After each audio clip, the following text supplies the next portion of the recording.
Okay. இப்போ யாருக்காவது ஒரு இடர்பாடு இருக்கும், எனக்கு தெரியும் இது ஆன்லைன் கிளாஸ், இதில் எவ்வளவுக்கு எஃபிஷியன்சியாக இருக்க மாட்டேன் எனக்கு சொல்ல தெரியாது.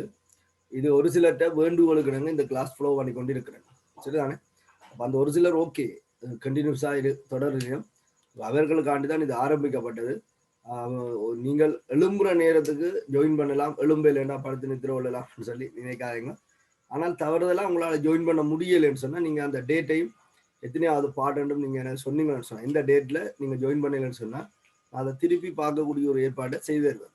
என்ற நோக்கம் வந்து சரி, நீங்கள் எந்த ஒரு சந்தர்ப்பத்திலையும் இந்த விஷயத்தை நீங்கள் இழக்கக்கூடாதுன்றதுல நான் தெளிவாக இருக்கிறேன், சரியா? அப்போ அதுக்கான ஏற்பாட்டை என்னால் செய்து தர முடியும். இது படிப்பிக்கே ஜாயின் பண்ணிட்டீங்கன்னு சொன்னால் உங்களுக்கு கஷ்டம் இல்லை, சரியா? ஒரு மணித்தியால கிளிப் எடுத்து அதை நாங்கள் பார்த்து அதை நோட்ஸ் எடுப்போம்ன்றது எல்லா நாளும் சாத்தியப்படாத ஒன்று.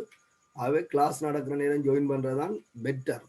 இப்போ நீங்கள் ஒரு படத்தை கூட சில இதில் 3 மணித்தியாலம் இருந்து என்ன செய்யலாது, பொறுமையாக பார்க்குறதுக்கு சந்தர்ப்பம் கிடைக்காது.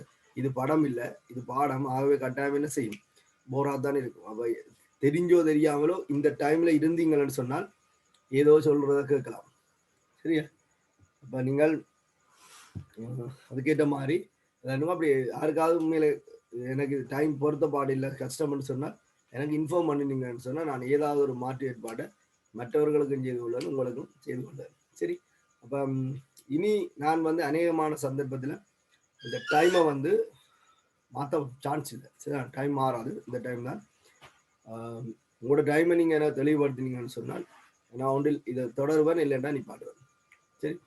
இப்போ நீ படிக்கல இதுக்கு முந்தி நான் படித்த விஷயத்தை போய் நான் திருப்பி கதைக்க மாட்டேன், எனக்கு விஷயத்தை சொல்லி கொண்டு போவேன். ஆகவே அதை படித்து வச்சுட்டு திருப்பி நீங்களே தருங்க. இப்போ தலையங்க போடுங்க அல்கேன்கள்னு சொல்லி.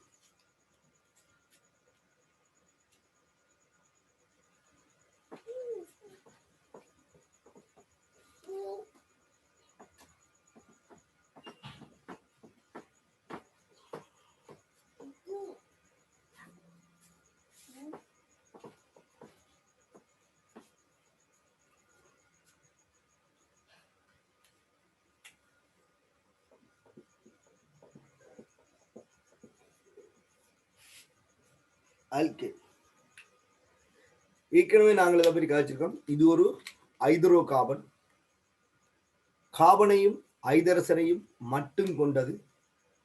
ஆகவே இதன் மூலக்கூற்று சூத்திரம் வந்து கார்பனும் ஐதரசனும் தான் காணப்படும். இது நிரம்பிய ஐதரோ கார்பன் என்று சொன்னாங்க. அப்ப கார்பன் கார்பனுக்கு இடையில ஒற்றை பிணைப்பு மட்டும்தான் காணப்படும். ஆகவே இதன் கட்டமைப்புகள் எழுதும் போது நீங்கள் எந்த ஒரு சந்தர்ப்பத்திலையும் பைப் பிணைப்பை பயன்படுத்த முடியாது. அல்கேன்களுக்கு கட்டமைப்பு எழுதும் போது எந்த ஒரு சந்தர்ப்பத்திலையும் பைப் பிணைப்பை எழுத முடியாது. நாங்கள் படிக்கிற ஐதரோ கார்பன்கள்ல ஒரு கார்பனுக்கு இணையக்கூடிய மேக்சிமம் எண்ணிக்கையான ஐதரசனை கொண்ட ஒரு பொது சூத்திரம் இந்த அல்கேனுக்கு கிடைக்கும். அதாவது ஒரு கார்பனோடு எத்தனை ஐதரசன் இணையலாம் என்பது ஒவ்வொரு சேர்வைகளையும் மாறிக்கொண்டு போகும். இப்போ அல்கேன்ல ஒரு கார்பனுக்கு எத்தனை ஐதரசன் இருக்கு, அதே மாதிரி அல்கீன்ல ஒரு கார்பனுக்கு எத்தனை ஐதரசன் இருக்கு, அல்கைன்ல ஒரு கார்பனுக்கு எத்தனை ஐதரசன் இருக்குன்னு சொல்லி பார்த்தோம்னு சொன்னால் உயர்ந்த ரேஷியோவில் இங்க வந்து காணப்படும், ஐதரசன் காணப்படும். அப்போ கார்பன் சேர்வைகள்ல 4 பிணைப்புகளை தோற்றுவிக்கும் என்று சொன்னால் ஐதரசனும் கார்பனும் இங்க இணைகிறதால CH பிணைப்புகளை தோற்றுவிப்பதன் மூலம்தான் இங்க வந்து 4 பிணைப்புகள் உண்டாக போகும். அப்ப கார்பனுக்கும் இடையில பிணைப்பு வரலாம், கார்பனுக்கும் ஐதரசனுக்கும் இடையில பிணைப்பு வரலாம். அப்ப இந்த 2 சந்தர்ப்பத்துல தான் அல்கேன்கள்ல நாங்கள் பிணைப்புகளை பார்ப்போம், சரிதான்? இவற்றுடைய பொது சூத்திரம் CnH2n+2 அப்படின்னு சொல்லி எடுக்கப்படும்.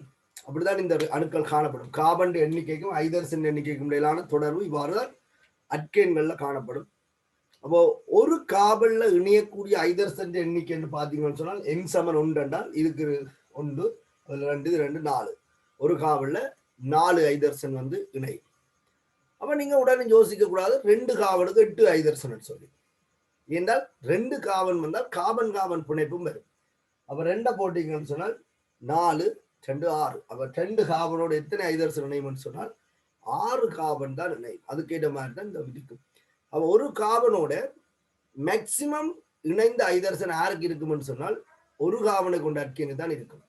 ஒரு கார்பனுக்கு 4 ஐதரசன் இருக்கு. இங்க 2 கார்பனுக்கு 6 தானே இருக்கு. அப்ப சராசரியாக ஒரு கார்பனுக்கு 3 தான் காணப்படும். சரிதானே? அப்ப நாங்கள் இனி இந்த பேரிட்டையும் சாதாரணமாக எழுதி கொண்டு போக வேணும்.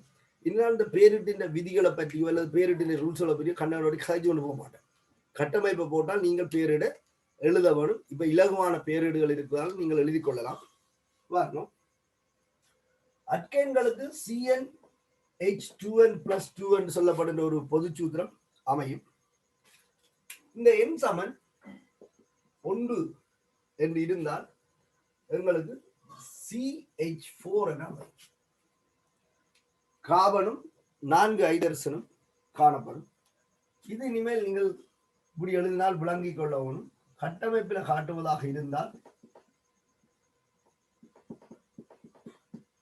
இந்த கார்பன் sp3 கலப்பாக்கத்துக்குரியது. அல்கேன்கள்ல இருக்கிற முழு கார்பனும் sp3 கலப்பாக்கத்துக்குரியது. ஏன்னா எல்லாமே சிக்மா பிணைப்புன்னு சொல்லியிருக்கு. இந்த அல்கேன்கள்ல வந்து சிக்மா பிணைப்புகள் மாத்திரம்தான் காணப்படும். இது ஒரு நிரம்பிய சேர்வை, ஏற்கனவே நாங்கள் பார்த்துருக்கோம். அப்ப sp3 கலப்பாக்கத்துக்குரியதாக காணப்படும் இதுல இருக்க எல்லா கார்பனும். அப்ப இந்த கார்பன்ல இணைஞ்சிருக்கிற 4 ஐதரசனும் CH பங்கிட்டு வேலை பிணைப்பால இணைக்கப்பட்டிருக்கு. அப்ப நீங்கள் இதுன்ற பேர் எழுதுவீங்க மெத்தேன். இது பயோகேஸ் என்று சொல்லப்படுகின்ற உயிர் வாயுவில அதிக சதவீதத்துல கிட்டத்தட்ட 70% மேல இந்த வாயு தான் காணப்படும். இதனால இதை சில பேர் உயிர் வாயு அப்படி என்று சொல்லியும் சொல்லுவார்கள். ஆனால் உயிர் வாயு என்பது இந்த மெதேனை மட்டுமே குறிக்கல. அந்த உயிர் வாயுவில மெதேன் வந்து 70% மேல இருக்கு. அதனால இதை நாங்க உயிர் வாயுன்னு சொல்லி பொதுவாக சொல்லி கொண்டாலும் இதற்கு பெயர் மெதேன். அப்ப நாங்க சொல்லும் போது தெளிவா சொல்லணும், உயிர் வாயுல மெதேன் இருக்கு. மெதேனுக்கு இன்னொரு பேர் உயிர் வாயு அல்ல. அதுல கிளியர் ஆயிருக்கும். ஒரு கார்பனை கொண்ட அல்கேனுக்கு பேர் மூலக்கூட்டு சூத்திரம் CH4. கட்டமைப்பு இப்படி இருக்கும், பெயர் இப்படி இருக்கும். அதே மாதிரி 2 கார்பனை கொண்டால் CnH2n+2 படி C2H6 அந்த மாதிரி இருக்கும். அப்ப 2 கார்பன் இருக்கிறனால கார்பன் கார்பனிடை பிணைப்பொண்டு கட்டாயம் காணப்படும். அப்ப இங்க சிக்மா பிணைப்புகள் மட்டும் இருக்கிறதால ஒவ்வொரு கார்பனும் sp3 கலப்பாக்கத்துக்கு உட்பட்டிருக்கும். அதை சுற்றி 4 பிணைப்பு காணப்படும். இதுல ஒவ்வொரு கார்பனையும் மையமாக கொண்டு 4முகி ஒழுங்கமைப்பு காணப்படும். இதுல 2 கார்பன் இருக்கு. இது ஒரு அல்கேன். ஆகவே இதை நாங்கள் இதே 2 எழுதிக்கொள்ளலாம். என்சமன் 3 என்று சொன்னால் C3H6 என அமையும். Sorry, H8.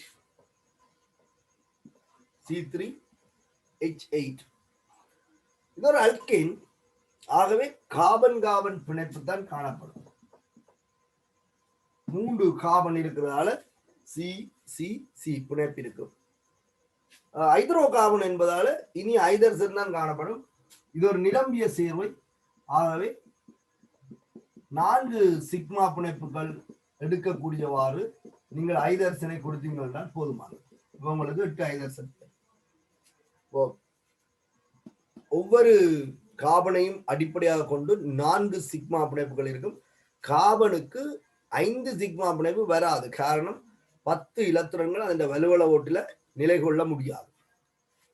இதுக்கு பேர் வந்து புரோப்பேன்.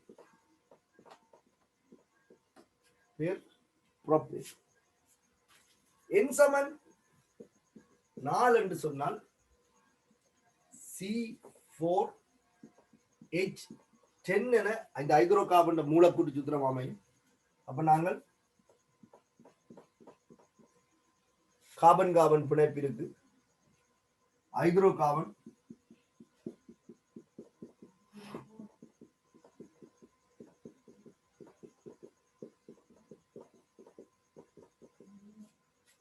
எல்லா கார்பன்லையும் 4 பிணைப்பு இருப்பதை ஒரு செக் பண்ணி கொள்ளுங்க.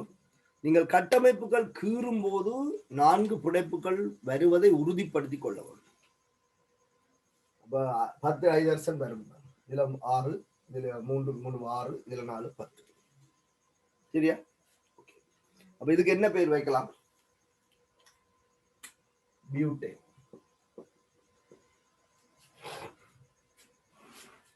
சரியா? இதுக்கு பியூட்டேன் என்று சொல்லி ஒரு பெயர் வைக்கப்படலாம். நான் சமபௌதியம் அப்படின்னு சொல்லி ஒரு விஷயத்தை பற்றி படிப்பிக்க வரும். எங்களோட பாடத்திட்டத்துல இந்த ஹைட்ரோ கார்பன்கள் துவங்கிறதுக்கு முன்னமே இந்த சமபௌதியங்களை அறிமுகப்படுத்தி இருக்கிறார்கள். ஆனால் நான் அதை உங்களுக்கு இன்னும் படிப்பிக்கல. இயன்ற வரைக்கும் அல்கேன் அல்கீன் அல்கைன்கள்ல எங்களால மேலோட்டமாக சொல்லக்கூடிய விஷயங்களை சொல்லிக்கொண்டு இந்த அல்கேன் அல்கீன் அல்கைன் முடிஞ்ச உடனே நாங்கள் சமபௌதியத்தை பார்ப்போம். எங்களுக்கு கொஞ்சம் நாலேஜ் கிடைச்சிருக்கும். அந்த நாலேஜை வச்சுக்கொண்டு நாங்கள் சமபௌதியங்களை மேலும் விளங்கக்கூடிய மாதிரி இருக்கும்.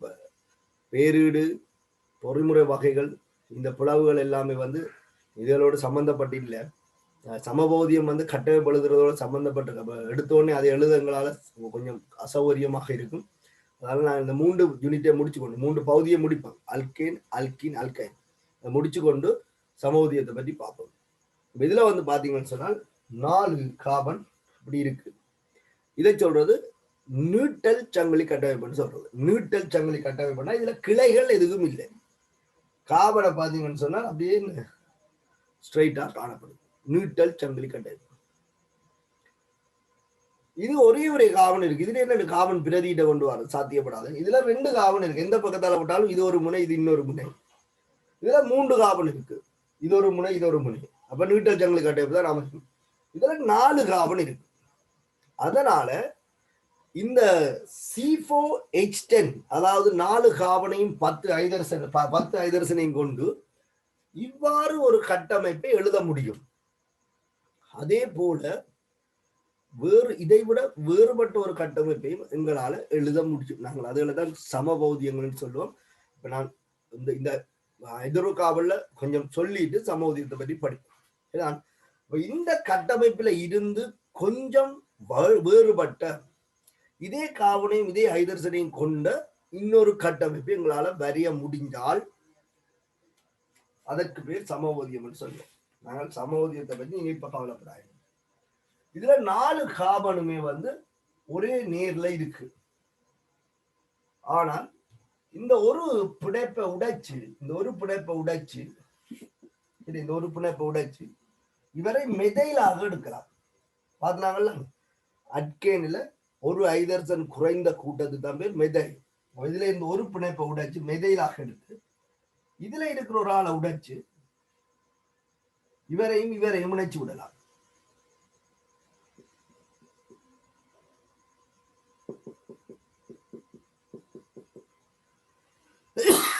இந்த கார்பனுக்கு ஒரு பிணைப்பு பற்றாக்குறையாக இருக்கும். இதுல இருந்து எடுத்த ஹைதரசன் இதோட இணைஞ்சதுன்னு சொன்னால் இப்ப இது சாத்தியப்படும்.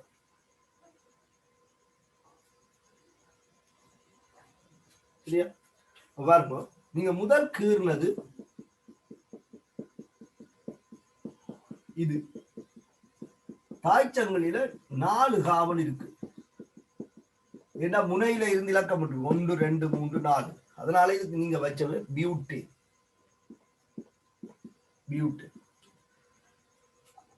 இதே 4 கார்பனும் 10 ஹைதரசன் தான் இருக்கு. பாருங்க, இதுல 3 இதுல 3 இதுல 3 9 இதுல 1 10. ஆனால் இந்த கட்டமைப்பு ஒன்றில் இருந்து ஒன்று வேறுபட்டது என்பதை உங்களால உணரக்கூடியதாக இருக்கும் என்று நினைக்கிறேன். அப்ப முனை ஒன்று இது, மற்றது இது. ஒரு முனையிலிருந்து இன்னொரு முனைக்கு இலக்கம் விடப்படும். அப்ப 1 2 3 அல்லது 1 2 3. அப்ப இவர் ஒரு விடதியீடு. அப்ப இதுக்கு என்ன பேர்? 2-methyl. 2ல மெதைல் இருக்கு. 2-methyl. இது ஒரு நிரம்பி ஹைட்ரோ கார்பன், புரோப்பேன் என அமைப்பு. 2-methyl புரோப்பேன் அப்படின்னு சொல்லி இது இந்த பெயர் அமைப்பு. பாருங்க, கார்பன் அணைக சமன் C4H10 தான். இது ஒரு கட்டமைப்பு, இதுக்கு ஒரு பேர் இருக்கு. இது இன்னொரு கட்டமைப்பு, இதுக்கு ஒரு பேர் இருக்கு. ஆகவே அல்கேன் என்று சொல்லப்படுகின்ற இந்த ஹைட்ரோ கார்பன்கள்ல என்சமன் 4 ஆக இருந்தால் இப்படி 2 சேர்வைகள் காணப்படலாம். இந்த 2 சேர்வைகள் காணப்படலாம். இந்த ரெண்டுமே பௌதீக ரசாயன இயல்புகள்ல ஒன்றில் இருந்து ஒன்று சிறிதளவேனும் வேறுபட்டு காணப்படும். அதனால இது ஒரு சேர்வை, இது இன்னொரு சேர்வை.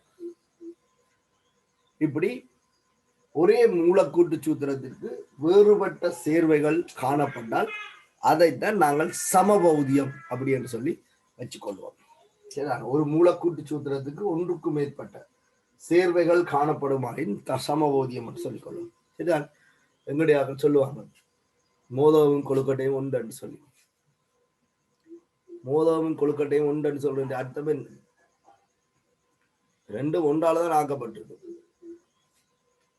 பிடிக்கிற வடிவம் தான் வித்தியாசப்படும். சரிதான? ஷேப் மாறும், பேர் மாறும், ஆனா எல்லாமே என்ன அங்க இருந்த அவ்வளவுதான் இங்கேயும் இருக்கு. அது மாதிரிதான் இந்த சமபோதியங்கள். இப்ப ஒருபடி மாவு எடுத்து தட்டி ரொட்டியாக்கினாலும் சரி, கரைச்சி தோசையா ஊத்தினாலும் சரி, அடிப்படையிலே அது ஒன்றுதான், தரப்பட்ட ஒருபடி மாத்தான். சரிதான்? இப்ப இதை நீங்க சில பேர் புட்டா மாத்தலாம், இடியப்பமா மாத்தலாம், அதெல்லாம் பிரச்சனை இல்லை. தந்தது ஒருபடி மா. இது மாதிரி 4 கார்பன் 10 ஹைட்ரஜன் தான் தந்திருக்கு. அதை வச்சுக்கொண்டு இப்படி ஒரு கட்டமைப்புக்கு இருந்தால் அதுக்கு பேர் பியூட்டேன், இப்படி ஒரு கட்டமைப்புக்கு இருந்தால் இதுக்கு பேர் மெதைல். ஆனா எனக்கு புட்டு பிடிக்கும், இடியப்பம் பிடிக்காது அப்படின்னு சொல்றாங்க எல்லாம் இருக்கணும். அடிப்படையில ரெண்டுமே ஒன்றாலதான் ஆக்கப்படுது, ஷேப் மாறுது. அது மாதிரி பௌதிக ரசாயன இயல்புகள் இங்க வந்து மாறும். அடிப்படையில அணுக்கள் எண்ணிக்கை சமனாக காணப்படும். சரியா? அப்ப இந்த என்சமன் 4 கொண்ட அல்கேனுக்கு 2 சேர்வைகள் அமையலாம். ஒன்று பியூட்டேன், இன்னொன்று 2-மெதைல் புரோப்பேன். ஒன்று பியூட்டேன், மற்றது 2-மெதைல் புரோப்பேன். சரியா? பியூட்டேன் மற்றது 2-மெதைல் புரோப்பேன். இதற்கு மேலையும் எழுதலாம்னு சொல்லி நாங்கள் பார்க்கணும். அது சாத்தியப்பட வாய்ப்பில்லை. சரியா? சாத்தியப்பட வாய்ப்பில்லை. அப்ப நீங்கள் இது ஒரு குளமா போடலாம், அல்லது சும்மாவே நீங்கள் உங்களோட கொப்பில நோட் பண்ணி கொள்ளலாம். எங்களுக்கு கார்பன் எண்ணிக்கை, பொதுச்சூத்திரம், கட்டமைப்பு, பேர், இவ்வளவு விஷயம் உள்ளடக்கக்கூடிய மாதிரி இருக்கணும். இனிமேல் நாங்கள் இதை இப்படி எழுத போறதில்லை, இதை இப்படி எழுத போறதில்லை, இதை இப்படி எழுத போறதில்லை, இது இப்படி எழுத போறதில்லை. ஏற்கனவே எங்களுக்கு எழுத தெரியும். இது நாங்கள் CH4 என்று எழுதி கொள்வோம். ஏனென்று சொன்னால் ஒரு கார்பன் தான் இருக்கு. அப்ப CH4, இதை CH3 என்று எழுதி கொள்ளலாம். இதுல பிணைப்பு காட்டாமலும் விடலாம். உங்களுக்கு விளங்கணும், கார்பன் பிணைப்பு ஒன்று வரும் தானே. ஐதரசன் ஒரு பிணைப்பை தான் தோற்றுவிக்கும். அப்ப ஐதரசனோட 2 பக்கம் கார்பன் இணைய முடியாது. அப்ப கார்பன் பிணைப்பு தான் உருவாக வரும். CH3 என்று எழுதலாம், இல்ல CH3 என்று எழுதலாம். இது பாத்தீங்கன்னு சொன்னால் இந்த காவல்ல 3 ஐதரசன் இருக்கு. அப்ப CH3. இந்த காவல்ல 2 ஐதரசன் இருக்கு. அப்ப CH2. இந்த காவல்ல 3 ஐதரசன் இருக்கு. அப்ப CH3. இனிமேல் நாங்கள் புரோப்பேன் சொன்னால் இப்படித்தான் கட்டமைப்பு எழுதுவோம். இதை எழுதும் போது இதுல CH3 3 ஐதரசன் இருக்கு, இதுல CH2 2 ஐதரசன் இருக்கு, இதுல CH2 2 ஐதரசன் இருக்கு, இதுல 3 ஐதரசன் இருக்கு, CH3. அப்ப இதுல நடுவுக்குள்ள CH3 போடுறீங்கன்னு சொன்னால் இஞ்சால ஒரு பிணைப்பு வரும், இஞ்சால ஒரு பிணைப்பு வரும், 3 ஐதரசன் சாத்தியப்படாது. அப்ப நீங்க விளங்கி கொள்ளணும். ஏன் இந்த காவனுக்கு 3 ஐதரசன் போடுறாங்க, இதுக்கு 2 ஐதரசன் போடணும். அதுதான் இந்த பிணைப்பில காட்டியிருக்கேன். இந்த கட்டம் இந்த பிணைப்பில காட்டின நோக்கம் உங்களுக்கு விளங்கணும் என்றதுக்காண்டி. அப்ப இதுக்கு எழுதிக்கல, இது CH3, இது C, இந்த Cல ஒரு CH3 இருக்கு, இதுல ஒரு ஐதரசன் இருக்கு, இஞ்சால ஒரு CH3. இந்த கார்பன் சார்பாக நீங்கள் பார்க்கும்போது இஞ்சால ஒரு கார்பன் இருக்கு, இஞ்சி ஒரு கார்பன் இருக்கு, இஞ்சி ஒரு கார்பன், 3 பிணைப்பு. அதுக்கு ஏற்கனவே கார்பன் பிணைப்பு வந்துட்டு அப்ப 4 பிணைப்பை தோற்றிக்கும். ஆகவே ஐதரசனை போடணும்.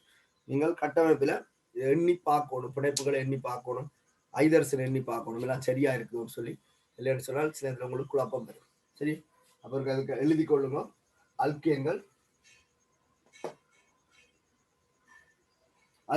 அல்கேன்களின் பொது சூத்திரம் CN H2N plus 2. அல்கேன்களின் பொது சூத்திரம் CN H2N plus 2. N சமன் 1 CH4. அதில் கட்டமைப்பு இப்படி இருக்கும். நாங்கள் சேர்வைகளை இப்படி எழுதி கொள்ளும். இதுக்கு பேர் புரோப்பேன். இதை நீங்கள் நோட் பண்ணி கொள்ளுங்க. அடுத்து N சமன் 2 C2H6. புனைப்பை காட்டி இருக்கிறேன். இனிமேல் நான் காட்ட மாட்டேன். CH3 என்று எழுதலாம். இதுக்கு பேர் எதேன். நீங்கள் இப்ப புனைப்பை காட்டி எழுதணும். N சமன் 3 C3H8 C3 CH2 CH3. புனைப்பில் காட்டினால் இப்படி இருக்கும். கார்பனுக்கு 4 புனைப்புகள் இருக்கும். Propane CH3 CH2 CH3. இப்ப நாங்க பார்க்க போற பெயர்கள் எல்லாம் அல்கேன் பேர். அப்ப ஏன் என்று தான் முடியும். இப்ப நீங்கள் எல்லா சேர்வுகளுக்கும் பேர் எழுதுவீர்கள். ஆகவே உங்களுக்கு இது இலகுவாக இருக்க வேண்டும். N சமன் 4க்கு 1 உண்டாலை கொள்ளுங்க. ஒன்று இது முதலாவது கட்டமைப்பு. இது பியூட்டேன். இதை நோட் பண்ணி கொள்ளுங்க. இன்னொரு கட்டமைப்பும் இதுக்கு அமையும். இது 2-methyl propane. 2-methyl propane.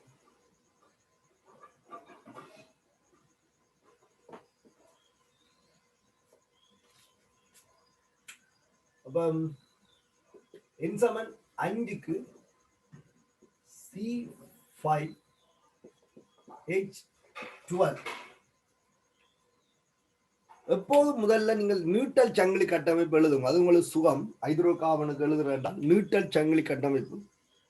அப்ப 5 கார்பன் பிணைப்புகளை போட்டு நீங்க எழுதி கொள்ளலாம்.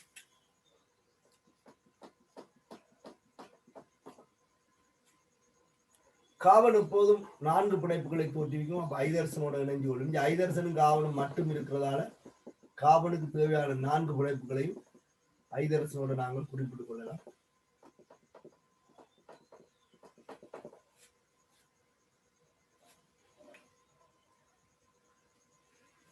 இத நான் இப்படித்தான் இனிமேல் எழுதுவேன்.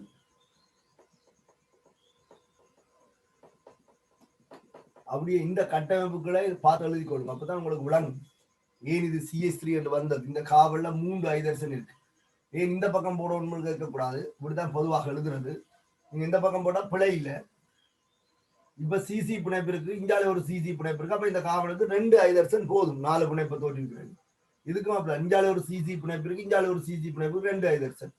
இவருக்கு இந்தியாவில ஒரு CC பிணைப்பு, இந்தியாவில ஒரு CC பிணைப்பு 2 ஐதரசன். ஆனா இவருக்கு ஒரு CC பிணைப்பு தான் இருக்கு. அப்ப 3 ஐதரசன் கிடைச்சாதான் CH3 வரும். ஸோ 4 பிணைப்பு வரும். அப்ப இதுன்ற பேர் வந்து 2 முனை இருக்கு. பிரதியீடுகள் ஒன்றுமே இல்லை. எந்த முனையில இருந்து இலக்கமிட்டாலும் 5 தான் வரும். இது ஒரு நிரம்பி ஹைட்ரோ கார்பன். ஆகவே பென்டேன் அப்படின்றது. இது கிளைகள் அற்றதாக இருக்கிறதால என் பென்டேன் என்றும் சில நேரத்தில் குறிப்பிடப்படலாம். என் பென்டேன் என்றால் நீங்க என்ன யோசிக்க கூடாது. இது ஒரு நியூட்ரல் சங்கிலி என்பதை குறிக்கிற ஒரு குறியீடாக கருதப்படுது. என் பென்டேன் அதாவது கிளைகள் அற்றது. என் பியூட்டேன் என் பென்டேன் என்று சொன்னால் கிளைகள் அற்றது என்று அர்த்தம்.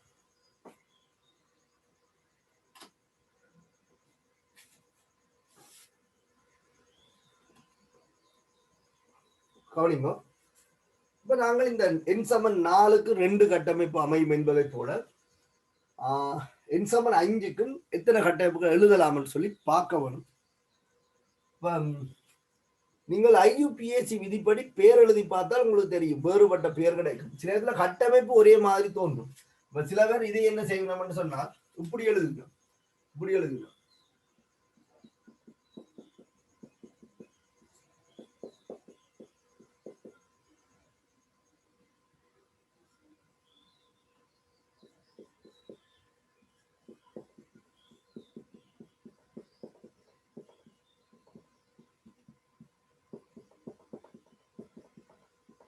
சரி, இப்படி எழுதுங்க.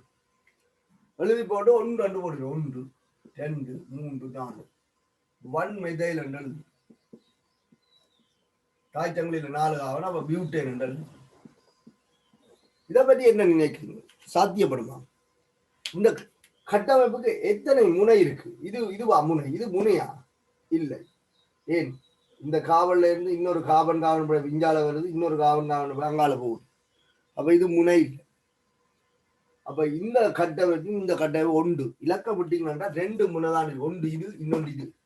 இங்கே இருந்து இலக்கம் விட்டால் 1 2 3 4 5 6 5 இங்கே இருந்து இலக்கம் 1 2 3 4 5 இதுல வேறு யாருமே காவன் இல்லை. அப்ப இந்த கட்டம் என்ன வித்தியாசம்? நாங்கள் மடிச்சு விட்டது மட்டும்தான் வித்தியாசம். இங்க மடிச்சு விட்டதெல்லாம் பிரதி என்று ஒருத்தரும் சொல்லல. தாய் சங்கிலியை தெரிவு செய்யும் போது ஒரு முனையிலிருந்து இன்னொரு முனைக்கு இலக்கமிடப்பட வேண்டும். அப்படி இலக்கம் இடையக்குள்ள பிரதியீடுகள் இருந்தால் அடுத்த ரூல்ஸை அப்ளை பண்றோம். இதை அப்படி வளைச்சு விடுறதால இது ஒரு வேற பேரே அமையாது. அப்ப இதுக்கு நீங்கள் பேரிட்டால் பென்டேன் என்றுதான் பெயர். 1 2 3 4 5. அப்ப இங்க பிரதியீடு இல்லை. இப்படி ஒரு கட்டமைப்பு நீங்கள் எழுதுவது பொருத்தப்பாடற்றது. 1 மெதைல் பியூட்டேன் என்ற ஒரு கட்டமைப்பு இருக்காது, பேர் வைக்கிறார். 1 மெதைல் பிரதியிடப்பட்டு கலர் 1 முனை. அப்ப இங்க இருந்தா இலக்கம் 1 2 3 4 5. அப்ப நீங்க கொஞ்சம் யோசிக்கணும். இந்த CH3 உடைச்சு இதுல பிரதிடுறது என்பது பொருத்தப்பாடற்ற. இதுல பிரதிடுற அது ஏற்கனவே அப்படித்தானே இருக்கு, உடைச்சு விட்டா அப்படித்தானே. அப்ப இவரை உடைச்சு இதுல போடலாம், இந்த காவல்ல போடலாம். அப்ப இந்த கட்டமைப்புல நீங்க 1 கிலோ எழுதினீங்கன்னு சொன்னா உங்களுக்கு இந்த குழப்பம் வர வாய்ப்பு இல்லை. இந்த CH3 உடைக்கணும். ஆகவே எனக்கு இதுல இப்ப 2 ஐதர்சன் இருக்கு, இங்க ஒரு CC பிணைப்பு இருக்கு. இந்த ஐதர்சன் எடுத்து இவருக்கு கொடுக்க இந்த CH3 கூட்டத்தை கொண்டது இதுல பிறகு இதுல 2 ஐதர்சன் இருந்தது. அதாவது 1 2 3 4 5. இதை உடைச்சு 2ல போடுறோம்னா 2ல தானே அது இருக்கு. அப்ப அது போடலாம். அப்ப 3ல போடலாம். 3 என்பது இது. இப்ப இலக்கம் 3 இந்த 3 இது. இதுல இருந்து ஒரு ஐதர்சன் எடுத்து இவருக்கு கொடுத்துட்டு இந்த கூட்டத்தை உடைச்சு இதுல பிறகு இதுல ஏற்கனவே ஒரு ஐதர்சன் இருக்கு. இது அடுத்தது 4வது இருந்தது, 5வது. சரி, இப்ப முனை என்று பாத்தீங்கன்னா உங்களுக்கு 3 முனை இருக்கு. இந்த சேர்வையில 3 முனை இருக்கு. ஒன்று இது, மற்ற இது, மற்றது இது. ஒரு முனையிலிருந்து இன்னொரு முனைக்கு இலக்கம் விடும். இந்த முனையிலிருந்து இந்த முனைக்கு இலக்கம் விட்டால் 3 காவன் வரும். இந்த முனையிலிருந்து இந்த முனைக்கு இலக்கம் விட்டால் 4 காவன் வரும். இங்கே இருந்து இங்க இலக்கம் விடும்போது 2ல இந்த பிரதியீடு வரும். இங்கே இருந்து இலக்கம் விடும்போது 3ல தான் வரும். அப்ப ரூல்ஸின் படி பிரதியீட்டுக்கு குறைஞ்ச இலக்கம் வரணும். அப்ப இவர் ஒரு பிரதியீடு. இவற்ற பேர் என்ன? மெத்தைல். 1 2 3 4. அப்ப பேரிட்டுல 2 மெத்தைல் 2 மெத்தைல் காய்ச்சங்களில் இப்ப 4 காவன் தான் இருக்கு. ஆகவே பியூட்டேன். அப்ப இது வேற இது வேற. சரிதான். அப்ப இவருக்கு நாங்கள் இதே மாதிரி எழுதினமாக இருந்தால்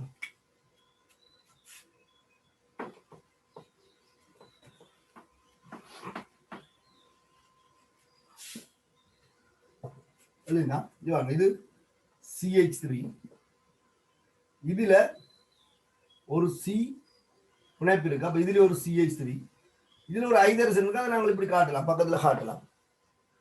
இது CH2, இது CH3. இப்ப நீங்க பிணைப்புல காட்டுங்க, புறம் நாங்கள் யோசிப்போம். இந்த காவல் பிணைப்புங்க போட வேண்டிய அவசியம் இல்லை. நீங்க பிணைப்புல காட்டுங்க, விளங்கி கொள்ளுங்க. பிறகு நாங்களே எங்களுக்கு இந்த மாதிரி எழுதிக்கொள்ளலாம். அப்ப இதுக்கு நீங்க பேரிடுவீங்க 2 மெதைல் பியூட்டேன் பேர். இது ஒன்று. இதைத்தான் இப்படி காட்டியிருக்கோம். சரியா? அடுத்து நீங்க என்ன யோசிக்க வேணும்?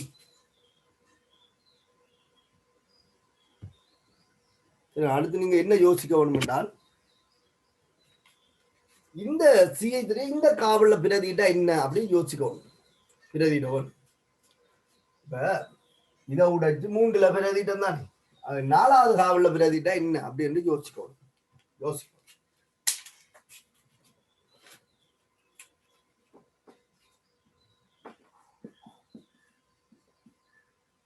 இதுல இருந்தது இதுல பிரதிட்டாங்க, இதுல பிரதி இதை உடைச்சு இதுல பிரதிடும்.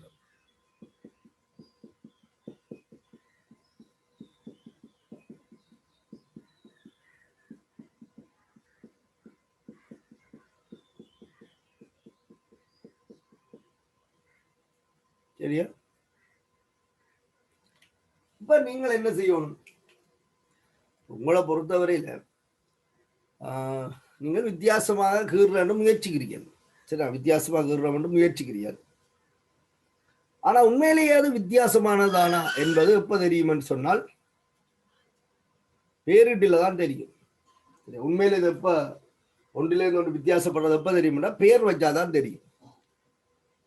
பெயரிடும் போது நாங்கள் விதிக்கு அமைய பெயரிட்டால் வேற பெயர் ஒன்று கிடைச்சால் சரி, வேற பெயர் ஒன்று கிடைச்சால் அது வேற, ஒரே பெயர் கிடைச்சால் ஒன்று சொல்ல போறோம். இப்போ பார்ப்போம், இந்த சிஐ தெரியுமா இங்க நகர்த்தினாங்க, இதுக்கு பெயரிட போறோம். பெயரிடும் போது பிரதியீட்டுக்கு குறைஞ்ச இலக்கம் பெறணும். ஆகவே நாங்கள் இந்த முனையில் இருந்துதான் பெயரிட வரும். சோ இலக்கமிட வரும். இங்க பிரதியீடு இதுல இருக்கு. அப்ப இந்த முனையில இருந்து இலக்கப்பட்ட நாங்கள் பிரதியீடு குறைஞ்ச இலக்கம் பெறணும் சொல்லி இந்த கட்டமைப்புல இங்க இருந்து இலக்கமிட்டா 1 2 3 வரும். இங்க இருந்து இலக்கமிட்டால் பிரதியீடு 2 வரும். ஆகவே பிரதியீட்டுக்கு குறைஞ்ச இலக்கம் வர வேணும் என்பதை அடிப்படையாக கொண்டு இலக்கமிட்டமாக இருந்தால் இப்பவும் பிரதியீடு 2 இருக்கிறது போல் தோன்றும். அப்ப இதுக்கு நீங்க பேர் எழுதினா என்ன பேர் வரப்போகுது? 2-மெதைல் தாய்ச்சங்களில 4 காவல் இருக்கு. ஆகவே பியூட்டேன். இதைத்தான் இங்கேயும் எழுதி இருக்கணும். அப்ப இந்த கட்டமைப்பு வேற இந்த கட்டமைப்பு வேற இல்லை. ஆனா நீங்க யோசிக்கணும், சில இடத்துல பேர் வேறையா வந்தால் அதையும் ஒரு ஆள் எழுதி கொள்ள வேண்டியது. ஆக இதுவும் சேம். இப்ப இதை நாங்கள் ஏ என்று குறிப்பிட்டு இதை பி என்று குறிப்பிட்டால் இதுவும் பி தான். அப்ப இதை 2 தரம் எழுதுறதுல வேலை இல்லை. அவை 2 இதுவும் எழுத வேண்டிய அவசியம் இல்லை. இதுதான் இது பி என்ன, இது பி. சரியா?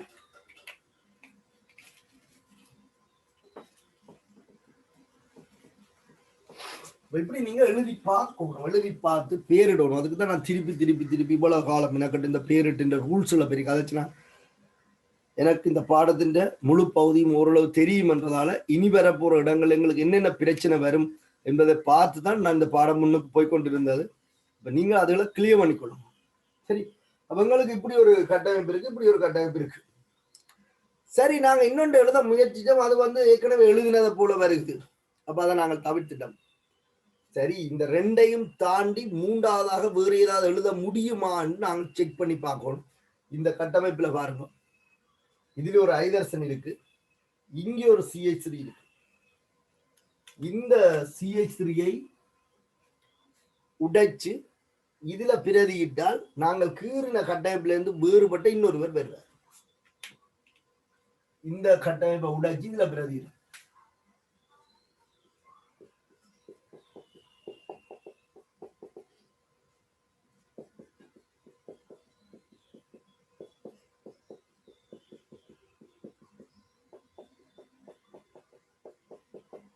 சரியா?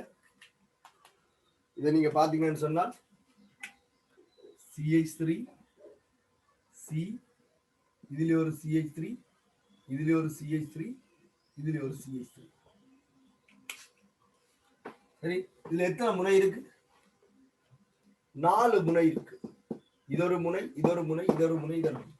எந்த முனையில இருந்து இலக்கப்பட்டாலும் தாய்ச்சங்களில 3 கார்பன் தான் வரும். அப்ப இது 1 2 3. எந்த முனையில இருந்து இலக்கப்பட்டாலும் பிரதியீடு 2வது கார்பன்ல வரும். ஆனா இங்க 2 பிரதியீடு இருக்கு, 2 மெதை, 2மே சண்டில இருக்கு. பேர் 2,2 டைமெதைல். 2,2 டைமெதைல் பெட்டார் ஹைட்ரோ கார்பன்ல 3 கார்பன் இருக்கு. புரோப்பேன் என அமையும். 2,2 டைமெதைல் புரோப்பேன். இது பாருங்க, இது பென்டேன், 2-மெதைல் பியூட்டேன், 2,2 டைமெதைல் புரோப்பேன். வித்தியாசமான கட்டமைப்புகள் எழுதி நாங்கள் பெயரிட்டு பார்க்கணும். வெவ்வேறு பெயர்கள் அமைஞ்சால் அதெல்லாம் நாங்கள் சமபௌதியம் என்ற பெயர்களை உள்ளடக்கி கொள்வோம். இப்ப சமபௌதியத்தை பற்றி நீங்க கணக்கை யோசிக்க தேவையில்லை, இப்படி கீற முடியும் என்றதை பார்த்துக் கொள்ளுங்க. நீங்கள் அடுத்த வகுப்பு என்சமன் ஆர் நிறைய கட்டமைப்புக்கு இருக்கலாம். உங்களுக்கு பேரிடும் ஞாபகப்படுத்தப்பட்ட மாதிரி இருக்கும். என்சமன் ஆரை கொண்ட அல்கேன் எப்படி இருக்கும்? C6H14 என்று சொல்லி இருக்கும். C6 H14 இதற்கு மேக்சிமம் எத்தனை கட்டமைப்புகள் கீறலாம், அது ஒவ்வொன்றுக்கும் பேர் என்ன மாதிரி வரும். நீங்க முயற்சி எடுங்க, எத்தனை நாளும் கீறி பாருங்க, பேரிட்டு பாருங்க, சேம் பேர் வந்தால் ஒரு ஆள் ரிமூவ் பண்ணிடுங்க. சரியா? இப்போ நீங்க இப்படித்தான் வரும், இப்படி வரக்கூடாதுன்னு இல்லை. நீங்க எப்படி எல்லாம் யோசிக்கிறீங்களோ அப்படி போட்டு கட்டமைப்பு போடுங்க. விதியின்படி பேரிட்டீங்கன்னு சொன்னால் உங்களுக்கு இப்போ நான் காட்டின போல ஒரே பேர் அமையும். அப்போ ஒரே பேர் அமைஞ்சா 2 பேர் ஒரு ஆளை எடுத்துட்டு ஒரு ஆளை மட்டும் போடலாம். சரியா? ஓகே, அப்போ நான் இந்த வகுப்பை இதோட நிறைவு செய்து கொள்றேன். நான் சொன்ன மாதிரி உங்களுக்கு யாருக்காவது ஏதாவது இடர் இருந்தால் எனக்கு ஒரு அறிவிங்க. என்றால் நான் இது ஒரு தேவையற்ற ஒரு மினக்கேடாக இருக்கக்கூடாது. அதற்காக தான் நான் சொல்றேன். இப்போ ஒவ்வொரு நாளைக்கு ரொட்டேஷன்ல இணைகிறீர்கள். சரிதானே? ஓகே, நோட் பண்ணிக்கணும்.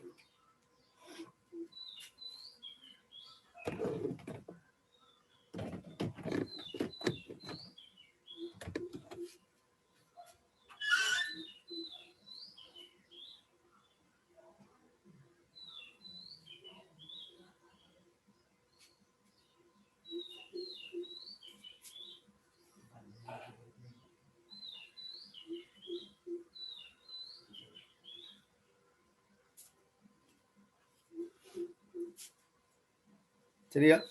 இதுண்ட இதை நாங்கள் புதன்கிழமை பார்ப்போம். புதன்கிழமை வகுப்பு கொஞ்சம் கவரேஜ் பிரச்சனையாக இருக்கு, நைட் கிளாஸ்ன்னு சொல்றதால.